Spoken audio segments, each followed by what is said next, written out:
Hello everyone. तो आज हम लोग लिविंग वर्ल्ड चैप्टर का हिटमैन शॉट करने वाला है, जिसमें आपको हर एक एनसीईआरटी का पॉइंट्स को कवर किया जाएगा और स्पेशल टेक्निक्स के ज़रिए हर एक टेबल को भी कवर किया जाएगा। तो यहाँ पे शुरू करते हैं। सबसे पहले मैं टेबल को लेकर आया हूँ। सबसे पहले यहाँ पे देख सकते हैं मैंने ये जो चार्ट है इसको मैं दो पार्ट में डिवाइड किया। सबसे पहला जो नाम होगा वो है एनिमल का होगा, क्योंकि man is an animal, house fly is also an animal. ठीक है। उसके बाद जो दो नीचे रहेगा वो प्लांट की कैटेगरी में आता है। तो मैंगो हो गया प्लांट है, व्हीट हो गया प्लांट है। तो सबसे पहले हमारा टेक्निक कुछ ऐसा रहेगा कि हमें ऑलरेडी पता है कि जो उसका बायोलॉजिकल नाम क्या होता है। ठीक है। उसका बायोलॉजिकल नाम क्या होता है हमें ऑलरेडी पता है, क्योंकि मैन का जो है बायोलॉजिकल नेम होता है होमो सेपियंस होते हैं, सबको पता होता है। ठीक है। यहाँ पे जब मैं बोलता हूँ होमो सेपियंस इसका मतलब मेरे को जेनस ऑलरेडी पता है, होमो। ठीक है। इसको पढ़ने की ज़रूरत ही नहीं है भाई। आपको याद क्या करना है, आपको याद करना है एफ ओ सी ही याद करना है। इसी में कन्फ्यूजन होता है। मैंने इसीलिए यहाँ पे एक लाल डब्बा में इसको कवर कराया, क्योंकि फैमिली और ये जो वार्डर और क्लास है ना, इसको याद करने में ही सबका कन्फ्यूजन होता है। क्योंकि सबको पता है मैन का मतलब होमो सेपियंस, हाउस फ्लाई का मतलब मुस्का डोमेस्टिका, और मुस्का क्या होता है जेनस होता है, सबको पता है। ठीक है। इसके बाद देख सकते हो मैंगो को हम लोग मेंजीफेरा बोलते हैं, मेंजीफेरा इंडिका, जेनस मेंजीफेरा आ गया। व्हीट को बोलते हैं ट्रिटिकम एस्टिबम, और उसका ट्रिटिकम इज जेनस, और स्पेसिफिक एपिथेट कौन सा है सबको पता है। ठीक है। उसके बाद यहाँ पे जो राइट साइड में देख सकते हो फाइलम या फिर डिवीजन। ठीक है। ये भी सबको आता है, क्योंकि मैन इसका फाइलम क्या होता है कॉर्डेटा, आपने एनिमल किंगडम में पढ़ा। ठीक है। उसके बाद हाउस फ्लाई का फाइलम क्या होगा, आर्थ्रोपोडा। उसके बाद मैंगो का एंजियोस्पर्म में, और एंजियोस्पर्म में ये होता है। ठीक है, डिवीजन। तो ये सबको पता है, लेकिन फैमिली ऑर्डर क्लास करने में ही आपको डाउट होगा, इसी में ही कन्फ्यूजन होगा, और एग्जामिनर आपको यही फंसाएगा। ठीक है। क्योंकि सब याद ही नहीं पाते यार, कौन सा कहाँ पे लगाए ये भूल जाते। तो यहाँ पे देख सकते हो आपको याद ऐसे करना है, FOC। कैसे याद करना है भाई, FOC को याद करो। यहाँ पे सबसे पहले इस ऑर्डर में करना, FOC इस ऑर्डर में करना। ठीक है। FOC करोगे तो यहाँ पे याद ऐसे रखना है, होमिनिडे, प्रिमेटा, मैमेलिया। कैसे याद करोगे, मैंने एक टेक्निक यूज़ किया था यहाँ पे, HPM, हाथ में पानी मारो, हाथे पानी मार, ऐसे करके। ठीक है। H मतलब क्या होता है, होमिनिडे, P मतलब प्रिमेटा, और मैमेलिया मतलब M मतलब मैमेलिया। समझ आया। HPM एक ही टेक्निक, एक ही नाम याद करना है। हाथ में पानी मारा, अरे गंदा सा हाथ है यार तेरा, हाथ में पानी मार दे थोड़ा सा, ऐसे करके। ठीक है। पहला टेक्निक है HPM। दूसरा, और सबसे पहले ये भी याद है, मैं दो पहले एनिमल बोलूँगा, फिर दो मैंने प्लांट बोलूँगा। तो एनिमल सबसे पहले कौन आता है, होमो सेपियंस, मैन आता है। उसके बाद हाउस फ्लाई आएगा। दूसरा टेक्निक में क्या यूज़ किया था, MDI। मैंने ऐसे याद किया, MS धोनी। हाँ, MS धोनी से भी याद कर सकते इसको, MSDHONI, Dhoni, MS Dhoni. M मुस्किडे। ठीक है। D डिप्टेरा, लास्ट वाला वर्ड I इंसेक्टा। ठीक है। MS धोनी। MS का M लगाओ, यहाँ का D लगाओ, और यहाँ का I लगाओ। मुस्किडे डिप्टेरा इंसेक्टा। हो गया कि नहीं, बोलो हाँ हो गया। उसके बाद हम लोग दो प्लांट में जाएंगे। ठीक है। यहाँ पे देख सकते हैं एनाकार्डियाई सफेंडल्स डाइकोटिलेडोनी। इसको कैसे याद किया, मेरा नाम, खुद का नाम भी A से स्टार्ट होता है। ठीक है, A, उसके बाद S, और उसके बाद डाइकोटिलेडोनी। मैंने ऐसे किया था कि एनिमल को याद ऐसे किया था कि मेरा नाम जैसे A से स्टार्ट हुआ ना, किसी और का नाम जैसे कि शर्मा जी है, रोहित शर्मा, जैसे कि शर्मा जी S हो गया, D। अजनूर, सॉरी शर्मा दोस्त। ठीक है। तो ये आ गया A, एनाकार्डियाई सफेंडल्स डाइकोटिलेडोनी। उसके बाद ऐसे करके याद करना चाहिए, खुद का पर्सनल लाइफ से रिलेट कर दो, काम खत्म। और ये मैंने कोई टेक्निक यूज़ नहीं किया, पोचिपॉइल्स मोनोकोटिलेडोनी। ये देखो सेम नाम है, कन्फ्यूज मत होना भाई। ये देखो CEAE, ये याद रखना, CEAE पोचिपॉइल्स मोनोकोटिलेडोनी। समझ आ गया, ऐसा ही याद करना है। चलो नेक्स्ट चलते हैं। यहाँ पे देख सकते हैं मैंने एक क्या बनाया, फ्लो चार्ट जैसा कुछ बनाया।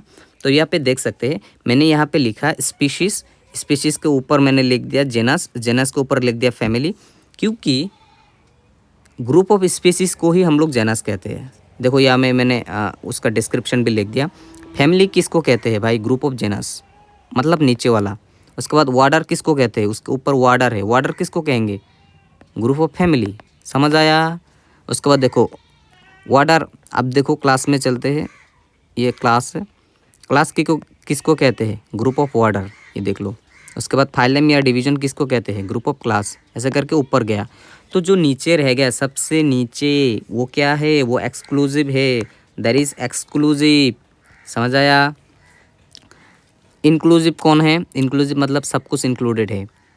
इंक्लूसिव सबसे ऊपर जो है उसमें वो इंक्लूसिव कहलाता है, सब कुछ इंक्लूडेड है, ठीक है। सबसे बड़ा है वो, उसके उसी के अंदर सब कुछ होता है, इसीलिए इंक्लूसिव।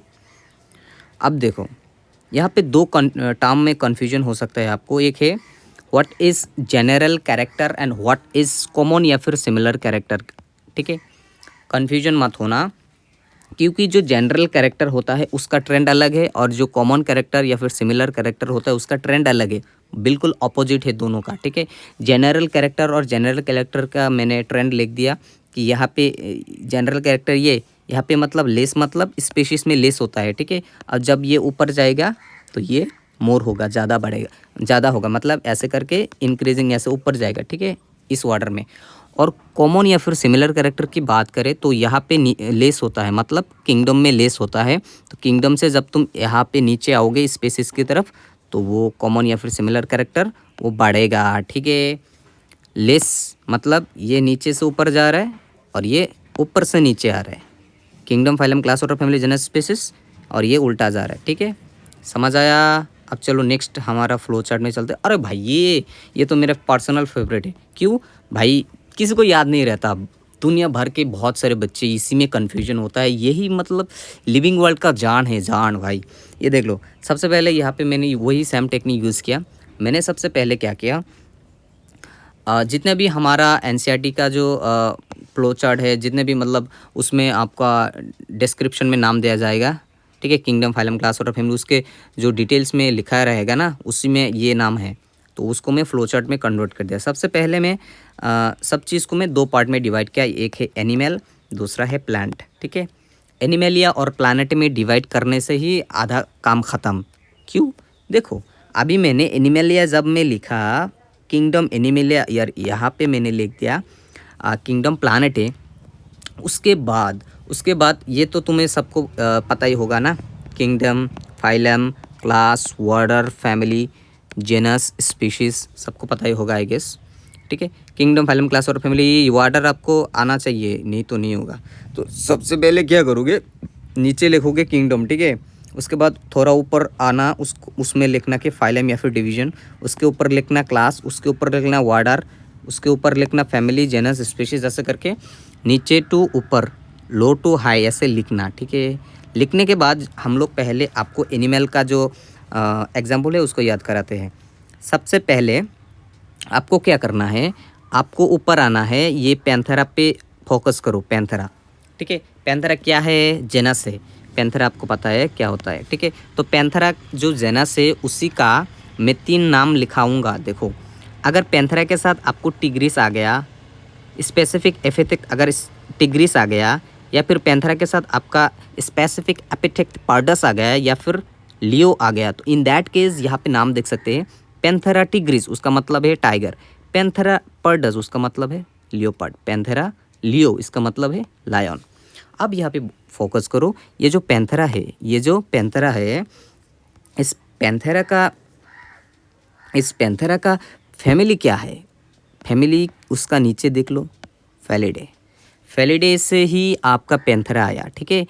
और एक बात, फेलिडे से ही एक और जेनस है आपका, ये तो जेनस पैंथेरा है, लेकिन भाई एक फेलिडी, एक फैमिली का बहुत सारे जेनस हो सकता है। जैसे कि यहाँ पे मैंने लिखा एनसीईआरटी में क्या है, फेलिडी, फेलिडी से आपका पैंथेरा आया। फेलिडी से ही एक और जेनस है जिसका नाम है फेलिस, जिसमें कैट आता है। बाकी डिस्क्रिप्शन जानने की ज़रूरत नहीं है, ये 2 आपको जेनस से पढ़ना है फेलिडी के अंदर। उसके बाद थोड़ा सा नीचे आओ तो देखोगे तो फेलिडी का जो ऑर्डर है, फेलिडी का ऑर्डर उसका नीचे लिखा है मैंने, ठीक है। क्या है वो? दैट इज़ कार्निवोरा, ये देख लो कार्निवोरा, ठीक है। कार्निवोरा से तुम्हें मिलेगा फेलिडे, ठीक है। कार्निवोरा से ही तुम्हें कैनिडे भी मिलेगा फैमिली। समझ आया? क्या समझ आया?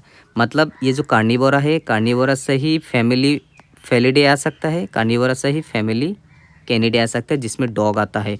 और ये जो फैमिली कैनिडे डॉग्स का आता है ना, इसका जेनस है कैनिस, जिसमें डॉग और वोल्फ आता है। समझ आया? उसके नीचे आ जाओ, उसके नीचे देख सकते हो, उसके नीचे अपना क्लास है, क्लास में आता है Mammalia. Mammalia is a class और उसके ऊपर आएगा आपका वार्डर कार्निवोरा, और मैमेलिया से ही एक और वार्डर आता है जिसको बोलते हैं हम लोग प्रीमेटा, जिसमें मंकी, गोरिल्ला, गिबोन, एप्सिमन ये सब आता है। समझ आया? और आपको सबको पता होता है इसका फाइलम क्या होता है, कॉर्डेटा, क्योंकि हम लोग कॉर्डेटा है ना। तो इसको याद करने का बहुत ही सिंपल सा टेक्निक मैंने ऑलरेडी बता दिया। आपको काम करना है, पहले kingdom, phylum, class, वार्डर, family, genus, species बनाना है। उसके बाद नीचे किंगडम में यहाँ पे लिखना है आपको एनिमेलिया। उसके बाद आपको लिखना है इसमें कॉर्डेटा, और यहाँ पे मैं शुरू से बता रहा था जेनस में लिखना है आपको पैंथेरा। पैंथेरा से 3 ऐसे ब्रांच निकलेगा, ठीक है। उसके बाद पैंथेरा टिग्रस, पैंथेरा क्या बोलते हैं, पार्डस, लियो, ऐसे करके बनाना है। उसके बाद फैमिली में यहाँ पे लिखना है फेलिडे। फेलिडे से ऐसे ऊपर जाएगा और इस तरफ से एक जाएगा फेलिस, ऐसे करके बनाना है आपको, ठीक है। 2-3 बार लिखोगे याद हो जाएगा। अब चलो प्लांट के केस में चलते हैं। प्लांट के केस में देख सकते हैं नीचे है सबसे पहले एंजियोस्पर्म है। एंजियोस्पर्म में ऊपर चलो सबसे पहले आपको लिखना पड़ेगा that is solanum. Solanum is a genus, ठीक है। अब सोलानम के साथ अगर ट्यूबरोसम आपका स्पेसिफिक एपिटेट आ गया तो उसको हम लोग पोटैटो बोलेंगे। मेलोंजेना आ गया तो उसको बोलेंगे ब्रिंजल, और अगर यहाँ से एक और ब्रांच निकल के निग्राम आ गया तो उसको माकोई बोलेंगे। और सोलानम के साथ आपको 2 और नाम याद रखना है जो कि जेनस है, लेकिन उसका डिस्क्रिप्शन नहीं है, उसका नाम है धातुरा एंड पेतूनिया, ठीक है। अब हम लोग बात करेंगे फैमिली के बारे में। ये सब फैमिली किसके अंदर आता है, ये जो तीनों जो चीज़ मैंने बोला यहाँ पे, ये फैमिली अंडर सोलानेसी फैमिली आता है। सोलानेसी का दोस्त है एक, उसको बोलते हैं कॉन्वोल्वोलेचेई, ठीक है। उसका डिस्क्रिप्शन नहीं है, लेकिन ये दोनों की दोनों जो है वो किसके अंदर, किसके वार्डर में आता है, पोलीमोनियल्स के वार्ड अंडर आते हैं, ठीक है। और ये पोलीमोनियल्स ये किसके क्लास के अंदर आते हैं, and that comes under dicot, और ये डाइकॉट एंजियोस्पर्म में से आते हैं डिवीजन, ठीक है। ये हो गया, 2-3 बार लिखो और मेरा ये फाइल देखो, हो जाएगा। उसके बाद हम लोग बात करेंगे थोड़ा सा इंट्रोडक्शन। वहाँ पे जो एक साइंटिस्ट के बारे में बताया गया, वहाँ पे बताया गया जो हमारा कार्लस लिनस है, उसने क्या क्या काम किया था, कहाँ पे। मैंने तो तीनों चैप्टर की समराइजेशन कर दिया, यहाँ पे लिविंग वर्ल्ड का भी कर दिया, बायोलॉजी क्लासिफिकेशन का भी कर दिया, और प्लांट किंगडम का भी कर दिया, ठीक है। प्लांट किंगडम का भी कर दिया, तो तीनों चैप्टर के यहाँ पे समराइजेशन मिलेगा। सबसे पहले चैप्टर 1 लिविंग वर्ल्ड में बताया गया कि जो कार्लस लिनस है उसने बायोलॉजिकल नेमिंग सिस्टम दिया था। उसके बाद उसने जो सिस्टम नेचर ही है वो टाइटल ऑफ इस पब्लिकेशन ने किताब लिखा था। उसके बाद जो मैंगो है, मैंजीफेरा इंडी का नाम उसी ने ही दिया था, ठीक है। ये पहला चैप्टर में बताया गया। बायोलॉजिकल क्लासिफिकेशन चैप्टर में कार्लस लिनस के बारे में क्या बताया गया, यहाँ पे देख सकते हैं। उसने बोला, उसने 2 किंगडम क्लासिफिकेशन दिया था गिवन बाय लिनस। उसमें क्राइटेरिया रखा था कि सेल वॉल, अगर सेल वॉल प्रेजेंस है तो वो प्लांट है, सेल वॉल एब्सेंट है तो वो एनिमल है, ठीक है। उसके अंदर ये सब एग्जाम्पल तुम मान सकते हो, ठीक है। ये कार्लस लिनस का कंट्रीब्यूशन है चैप्टर 2 में। अब जब तुम 3rd चैप्टर में जाओगे प्लांट किंगडम में, वहाँ पे बताया गया कार्लस लिनस साहब ने तो आर्टिफिशियल सिस्टम क्लासिफिकेशन दिया था, हाँ। और उसमें क्राइटेरिया ये था कि वेजिटेटिव कैरेक्टर या फिर एंड्रोसेम स्ट्रक्चर उसका क्राइटेरिया था। समझ आया? तो कार्लस लिनस का 3 चैप्टर में जो भी है समराइजेशन कर दिया। अब इंट्रोडक्शन लिविंग वर्ल्ड चैप्टर में ही कुछ पॉइंट देख लेते हैं। सबसे पहले है increase in the area of observation. जब तुम करोगे तो range and variety of organism increase होगा। ज़ाहिर सी बात है कि अगर तुम इतना एरियाज़ में ऑब्जर्वेशन करोगे एज़ कम्पेयर टू इतना एरिया, तो ये जो बड़ा एरिया है वहाँ पे ज़्यादा रेंज और वैरायटी ऑफ ऑर्गेनिज्म होगा ना। यहाँ पे ज़्यादा होगा एनिमल, उसका रेंज, उसका वैरायटी ज़्यादा होगा, और यहाँ पे कम होगा ना, ज़ाहिर सी बात है। Number of species known and described ranges between 1.7 से 1.8 मिलियन, ठीक है। ये ऐसे ही फैक्ट है, आपको याद रखना है। 1.7 मिलियन 1.8 मिलियन बोलेगा ना तो नहीं, एक रेंज आएगा ऐसे करके। 1.7 से 1.8 मिलियन, ठीक है। ICBM और ICJETN का मामला देख लो, यहाँ पे 4 आएगा और यहाँ पे ऑफ आएगा, ठीक है। इसको याद करके जाना NCERT में है। उसके बाद क्लासिफिकेशन क्या होता है, it is a process by use anything is grouped into convenient categories based on what, based on what, यही तो आंसर है, यही तो क्वेश्चन है, based on some easily observable characters. उसके बाद कन्फ्यूजन हो सकता है तुम्हें कि कैटेगरी क्या होता है भाई, टेक्सा क्या होता है भाई, कन्फ्यूजन नहीं होने का।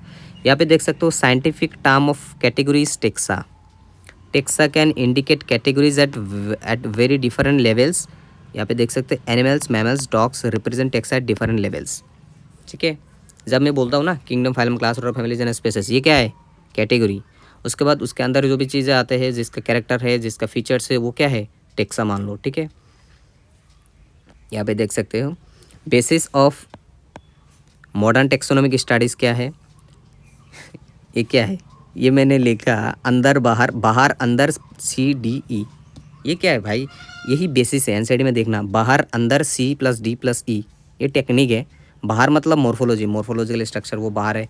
अंदर मतलब एनाटोमी, अंदर की चीज़ें पढ़ेंगे। C मतलब सेल स्ट्रक्चर, D मतलब डेवलपमेंट प्रोसेस, E मतलब इकोलॉजिकल इन्फॉर्मेशन, ठीक है। What are the basic to taxonomy, यहाँ पे देख लो, कैरेक्टराइजेशन, आइडेंटिफिकेशन, क्लासिफिकेशन, नोमेनक्लेचर, भाई ये एनसीईआरटी में है ऑलरेडी। उसके बाद एक डाउट आता है इसमें बहुत सारे बच्चों का, वो मैं क्लियर करने वाला हूँ, स्पीशीज, जेनस, किंगडम, फैमिली, ये सब में, ठीक है। तो देख लो सबसे पहला पॉइंट हमारा है स्पीशीज़ का। तो स्पीशीज़ का सबसे पहला पॉइंट है, देख सकते हो उसका डेफिनेशन ऑलरेडी मैंने ऊपर बता रखा है, बट ये डेफिनेशन आपको याद रखना है या फिर संभाल के चलना है। Group of individual organism with fundamental similarities, fundamental similarities मतलब आई का लोकेशन हो गया, स्टोमक लोकेशन, ये सब चीज़ सेम है, ठीक है, उसी को बोलते हैं स्पीशीज़। समझ आया। जैसे कि देख सकते हैं एक स्पीशीज है lion and tiger, other closely related species से distinct morphological differences like shape, size, colour होता है, ठीक है। उसके बाद जेनस में आते हैं, a group of related species, इसी का ही related species which has more characters in common comparison to species of other genera. अरे भाई अदर जेनर से तो ये इसमें ज़्यादा ही होगा ना, मोर कैरेक्टर्स सिमिलर हो, कॉमन होगा। Genera are aggregates of closer related species, already ऊपर बता रखा मैंने। यहाँ पे देख सकते हो ईच जेनस में है वन और मोर than one specific effect representing different organism but having morphological similarities. ये भी मैंने ऊपर जो चार्ट है वहाँ पे बता रखा, क्योंकि मैंने बताया था Panthera leo, Panthera tigris, Panthera pardus, ऐसा करके बताया था। एक genus can have more than one specific effect. अरे भाई उसके बाद चलो फैमिली, फैमिली ये याद रखना, vegetative and reproductive features on the basis of what, vegetative and reproductive features characterise किया जाता है उसके बेसिस पे, ठीक है। उसमें अब देखो हमारा जो एनसेट एग्जाम्पलर है उसमें शायद है ये वाला पार्ट, इसको याद रखना। सफिक्स क्या यूज़ किया जाता है, ACE यूज़ किया जाता है फैमिली की केस में, प्लांट की केस में, ठीक है। वाटर को देखते हैं, वाटर को वाटर और उसके other higher taxonomic categories are identified based on aggregates of characters. Similar characters are less in number as compare to different genera included in a family. यहाँ पे ये सब याद रखने की ज़रूरत नहीं है, क्लास वगैरह में ये सब देख लो, ये सब एनसीईआरटी में नहीं है, ठीक है। सॉरी एनसीईआरटी में तो है, लेकिन ये सब एनालिसिस के तौर पे नहीं है, ठीक है।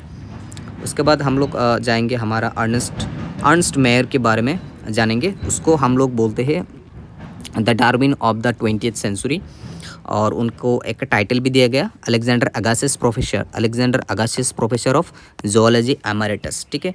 उसने single handedly made the origin of species diversity the central question of evolutional biology. देख सकते हो कितना बड़ा काम किया था। उसके बाद उसने जो बायोलॉजिकल स्पीशीज़ का डेफिनेशन है वो भी दिया था।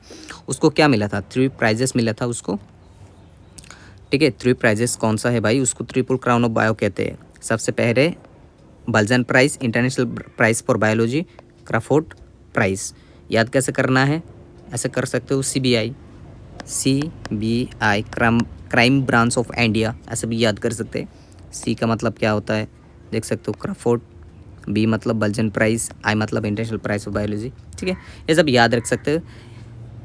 यहाँ पे देख सकते हैं अर्नस्ट मेयर ने जर्मन में उनका वो हुआ था, बॉर्न हुआ था, और 100 साल उन्होंने धरती पे रहा। ठीक है, तो ये है हमारा वन शॉट, इसमें हिटमैन शॉट मैं कहता हूँ, हिटमैन शॉट, क्योंकि यहाँ पे सब कुछ बहुत ही हिटमैन स्टाइल में बताया गया है। तो चलो नेक्स्ट वीडियो में मिलते हैं।